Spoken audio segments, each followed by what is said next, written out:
नमस्कार।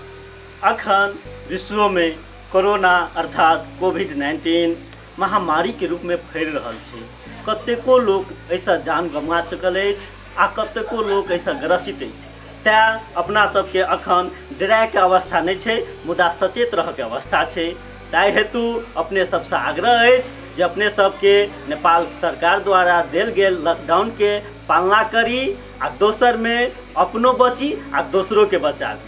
जँ अहाँ कतौ बाहर जाइ छी तऽ बाहर से जखन आबै छी तऽ संभवतः अहाँ नहा ली साबुन लगा कऽ, दोसर में बेर बेर साबुन से सैनिटाइजर से हाथ धोइत रही आ कोनो भी सामान के सुरक्षित राखी। आ दोसर बात अपना सबके अखन बटनते संस्कृति मागनते संस्कार जे चल रहा छलैया कि गला मिली हाथ मिलाबी से सब छोड़ कर अपन परंपरा अपनाबी आ नमस्कार करी, तखने अपनो बाँचब आ दोसरों के बचा सकै छी। बेस तऽ एते कहैत हम एहिठाम से विदा चाहै छी। नमस्कार।